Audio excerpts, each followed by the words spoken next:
Welcome everybody. We're just up in Scotland there with Peter Syme, and now we've zapped down to France into the Champagne region, and we're here with Philippe Harant. Hi, Philippe. Hi. Just before Philippe begins his presentation on Wine Tourism Lab, just to tell you a little bit about Philippe. He's started working in wine tourism 20 years or so ago, when he joined the Marne Tourism Board, or Champagne Tourism Board. Since then, he's dedicated himself in development and the promotion of wine tourism, both in Champagne and in France through many involvements. The Champagne tourism route, the French national wine tourism label, that's Vinobles et Découvertes, Atout France, Wine Tourism Cluster, the National Wine Tourism Council, the European Cultural Route, Ita Vitis, probably not pronounced in French so good, and the National Vinobles et Découvertes Federation. God, it's quite a list of achievements. 2015, the biggest achievement probably, was when he was the manager of the Marne Tourism Board, and his team welcomed IWINETC to the Champagne region. That was back in 2015, and we have very fond memories. Since 2018, Philippe manages the Wine Tourism Lab, which we're going to find out about now.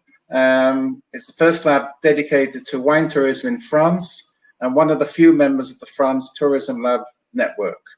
Wine Tourism Lab aims to, well, I won't say what it is. Philippe's going to say. As always, on the right, you've got your chat. Please post your questions. We'll mark them if they're questions. Say hello, and over to you, Philippe. Okay, fine. I'll put my presentation on. Okay.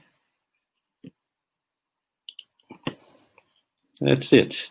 Well, welcome to you all, and I'm really glad to be here this afternoon. As Anthony said, I am the director of Marne Tourism Board in Champagne, and yes, we had the pleasure of welcoming some of you a few years ago in Reims. Well, these were the good days when we could all travel freely, and I really can imagine how frustrating it must be for Friuli, Venezia, Giulia not to be able to welcome us physically this year. So I have around 30 minutes to talk to you about an initiative taken 2 years ago, which is called Wine Tourism Lab, or Œnotourisme Lab in French. And maybe you could wonder, Wine Tourism Lab, well, what the hell is that? Well, it's a national lab which has been created in Champagne, which aims at, well, helping innovative wine tourism projects to become a reality or to be forgotten if they're not good. And so our aim also is to contribute to the global development of innovation in French wine tourism, because we are convinced that, and even more in these terrible times we are facing, innovation is really a key to survive and develop. We have seen that this afternoon with a very interesting example showed by Roberta. And moreover, we are also one of the few, less than 10, members of the national network of tourism labs in France, which is run by the French Ministry of Tourism, and which is called, strangely enough, France Tourism Lab. But let's go back to the innovators. Usually, they are sure that they have the best idea ever, but nevertheless, they all need, and sometimes desperately, help. Don't worry, I won't sing it, but still the lyrics are quite appropriate, because as soon as they start working on their idea, they feel like this. having to answer so many questions, having to deal with so many aspects with only 24 hours in a day, and unlike this gentleman, only 2 arms. They feel like Shiva, aiming at building a new world, but with much less power than Shiva, of course. And that's where we appear on stage, via several means, several tools. The first one is an incubation program. It's a global program which enables the startups to rethink all the aspects of their project. Is it a good idea? Which means, does it answer a customer need? Can you make a living out of it? Who could invest in it, etc.? That may seem odd questions, but they're not. Because sometimes they are so convinced that they had such a brilliant idea that, of course, it can't be anything else than a huge and furthermore immediate success. But with a few exceptions, of course, that's not real life. And sometimes it happens that their product or their service already exists somewhere else. So this incubation global approach helps building the whole project up to its business plan and check it can turn out to be a profitable activity. So we have coaches specialized in such or such topic who work with them all along the program. But of course, not all of the startup need such a global program, but they may need just help in a specific matter, such as law, such as taxation. I guess you can imagine that in France, communication, marketing, etc. And then we help them for this too via our support program. And for this, we can rely on our own specialists here at the Marin Tourism Board, as well, of course, as on many partners in different fields. At first, of course, on the member of our steering committee, which are also the founding members of the Wine Tourism Lab here in Châlons-en-Champagne. So it's the local tourism office, the local community, the incubator, and even the state representative. And we also have private or public partners who are following us and helping us. Of course, we don't know them, but there are either local communities, Chamber of Commerce, Chamber of Agricultures, Wine Growers Union, and also private companies, winemakers, and so on. And they share their skill, their experience, and their knowledge with the startups, which is, of course, very important for them. And in addition to this help on different issues, we also help our startups in different ways. For instance, networking, of course. Because when you come up with an idea, you often feel quite alone, and being able to discuss, to share with others who live the same experience is very important to remain open-minded, confident, positive, to find solutions, and not give up in the bad days, because there are bad days. Another thing we do, we can organize for them creative sessions. For example, if they need to find a name for their product or their service, we can also organize what we call experts view. That's when we gather a group of experts related to the project, and the startup presents its project to them in order to have a direct and usually quite challenging reaction to their presentation, which of course help them avoiding mistakes and lead them in the right direction, not too late in the development process. That's very important, of course. Living Lab is also another way of challenging the project, but that's when the product or the service is already been in a phase to be produced or distributed. That's really at the end of the process.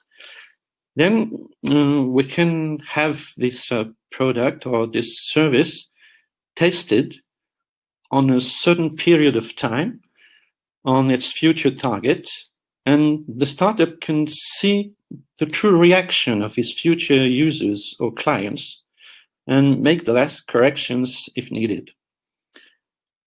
We also try to help them find opportunities of implementation, for example, for accommodation projects. We can also provide them with information, data that could be useful to them about market and so on. And again, as I said earlier, we also try to raise awareness about the importance of innovation in wine tourism, about the evolutions of the client's needs and expectations and so on.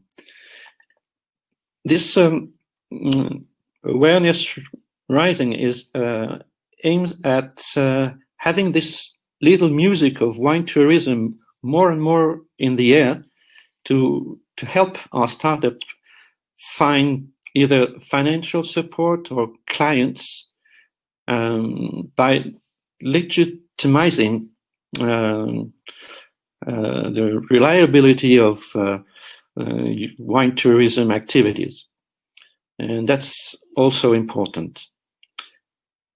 Of course, this is the ideal picture, but as for every one of us, the COVID crisis has been and remains a challenging period. And therefore, of course, we had to adapt our way of working, our services too, in order to be more efficient for the startups we are accompanying, we are supporting. So what did we do? During the lockouts, we launched, for example, a WhatsApp group in order to maintain the connection with the startup and increase the link between them and also with some of our partners. We also, of course, encourage them to adapt their products.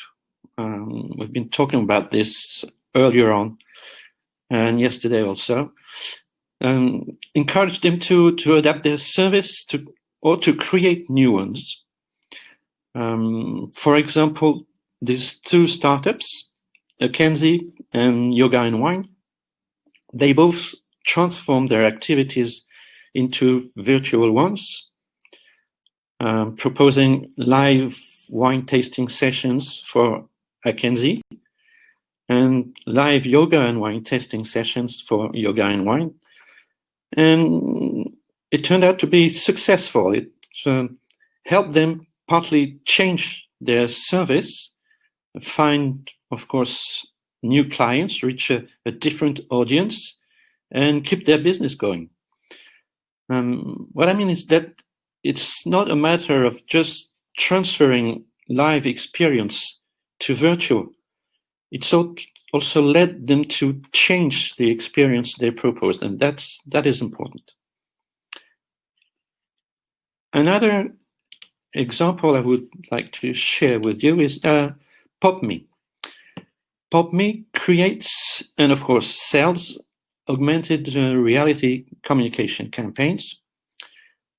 For example, and we had an example earlier on with Roberta. You can imagine a bottle of wine, let's say champagne randomly, And an augmented reality video comes out of the bottle label, and you can see the wine grower telling you all about this bottle, or the history of his winery, or how champagne is made, or whatever you wish. And during the lockouts, PopMe decided to propose free reality augmented video postcards for people separated from their family during this lockout, just to send message, just to say hello, I think of you, or any personal message, with also a possibility to give money to a famous research institute working against COVID.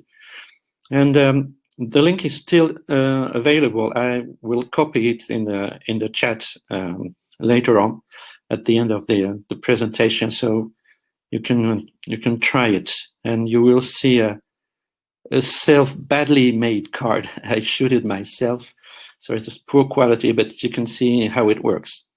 And unfortunately, I'm afraid that it will be useful again soon here in France.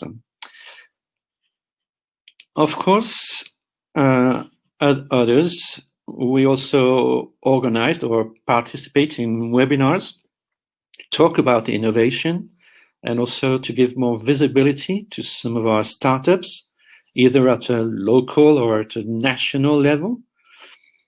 We also help them participate in virtual trade shows and so on. And in a few days, we will launch a new program called Adopt My Startup in order to create new connections between some of our startups and either private companies or even local communities, why not, who could become their sponsor and support them. And of course, our last call for project, the second one, was COVID oriented in the appeal, and that's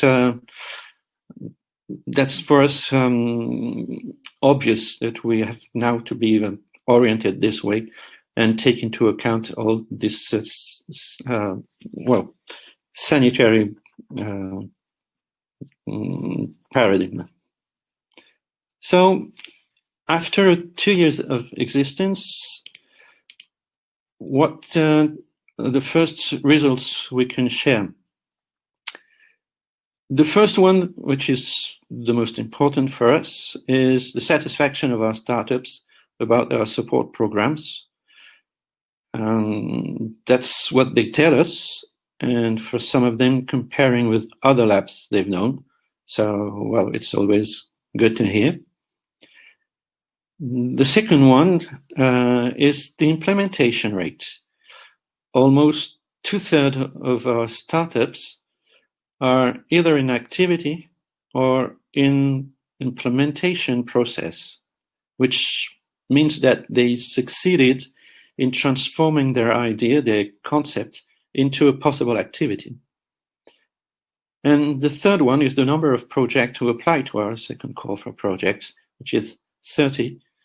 And well, in this very peculiar context, it's a good result. Last year, for the first call for project, we had 25.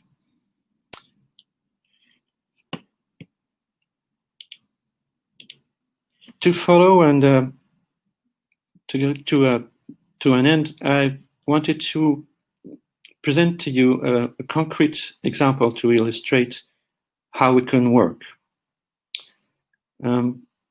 This is the example of a project called Ceres in the Vineyards.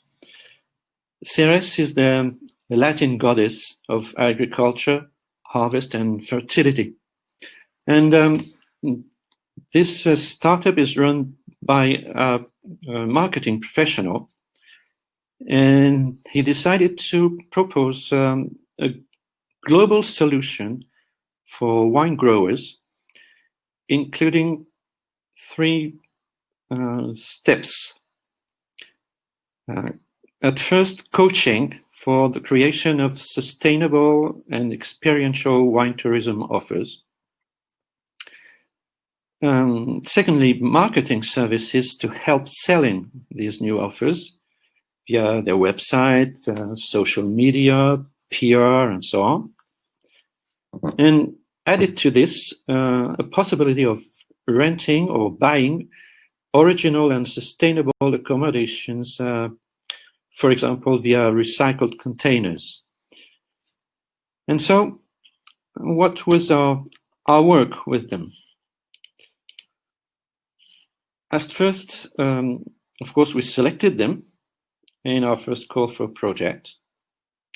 And a few days after, we gave them the opportunity to present this project to a professional target of wine growers and local communities during a professional trade show on sparkling wines industry. There they, of course, could get concrete reactions at the very beginning of their project from local wine growers and institutions, which was, of course, very helpful. And then the incubation program started to help them build their business plan after answering all the questions I mentioned earlier. And after a few weeks, they made a new presentation of their project to the steering committee. And we could see that it had already become more mature. And as the incubation program went on, the coaches helped them imagine other possible targets, such as agritourism. And then the process of reflection went on to develop the project and widen it. And further on, we, at the middle of the incubation program, we organized for them an expert view, as I said before, with wine growers, accommodation owners, member of the agriculture chamber, etc., in order to challenge both the project itself and its presentation, which has been really profitable. It led them to change the order of presentation of their service to make it simpler, to make it more understandable, and of course, therefore, more attractive. Then we gave them promotion opportunities through webinars, for example, through trade fairs, professional, of course, trade fairs related to wine tourism. And they have another webinar tomorrow. And also we help them in searching business opportunities, that is to say, of course, clients, and that's the phase we are in now. So I hope that this few minutes talk give you a better understanding of what Wine Tourism Lab is about, how we work to help innovators in order that their dreams may come true. And of course, as the other speakers, I am at your disposal to answer any questions. Thank you.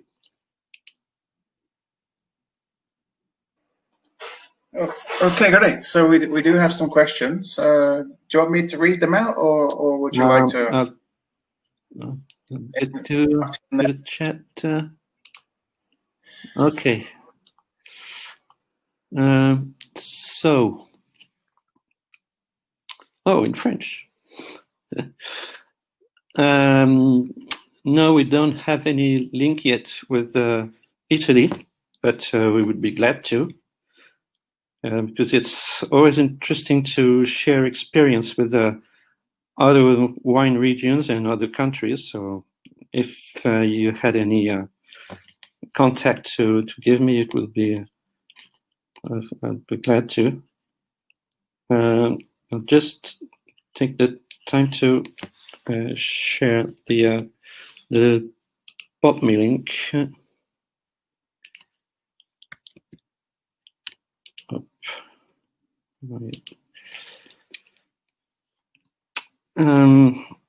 Okay.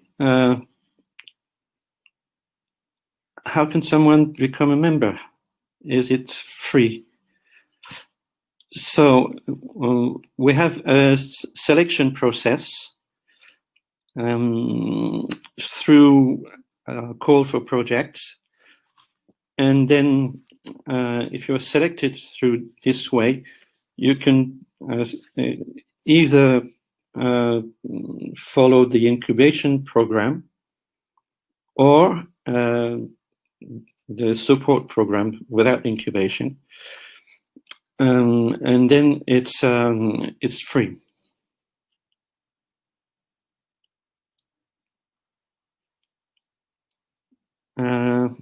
Est-il possible de vous rejoindre pour une agence de voyage? So, a travel agency, Italy-based. Unfortunately, we only work with the French projects for the moment. But if you work, if you're based in Italy but you work in France, we can think about it. And that's about all, I guess. Yes, that's just check if you've got any more down the bottom. No, okay. So how many businesses have actually started up and now thriving since you started the Wine Tourism Lab? So we are working with around 20 projects, and over the 2 years, and now there are 6 in the incubation program, and we will next week we will select the winners in the second call for projects. So we will have probably 5 or 6 more starting the incubation program at the beginning of 2021. So it's a once a year, is it? Once a year application? Yes, that's it. Okay. Another question in there, Maria? Okay. No, I don't know if there is a similar European project, but that would be great. Yes, I don't know of anything in Spain, so I guess it's a project that can be copied maybe in other countries and everybody connecting up at some stage in the future. Yes, that would be really great. Maybe through Itervitis, it could be yes, a project. Okay, so no more questions there. Philippe, anything else to add? Do you have a glass like this ready for the closing? Yes, that's on my table there. I have it. Yeah. I want champagne though. The prosecco later. Yeah. Okay, I've just got another one in there. Do you cooperate with other regions in France? We have projects from every region in France, and we are now building links with other institutions in other great wine regions in order to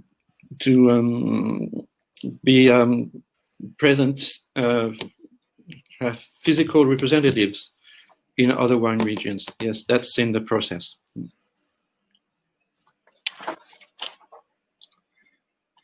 Okay, good. Well, thank you very much, Philippe, for presenting Wine Tourism Lab. Oh, you're welcome. It was a pleasure as usual. And we hope it continues to be successful for businesses, and that they thrive in these challenging times. Yeah. Okay, so thanks for that. It was a pleasure to speak with you, and we have very fond memories of 2015. Yeah, it was in that region. Yeah, best regards to Elizabeth. I will. I know she's following. Right. Okay, so next session is at the unusual time of 5:45. So don't get fooled by the timings. Do check the timings on your email. 5:45, we'll be moving from Champagne into Austria, Lower Austria specifically, and we'll be looking at the wine tourism, Lower Austria as a grape escape destination for you. So that's 15 minutes from now, 5:45 Central European time. Please check the world clock if you're not sure where that is, Claudia, and we'll see you at 5:45 in Austria. Bye for now then. Bye.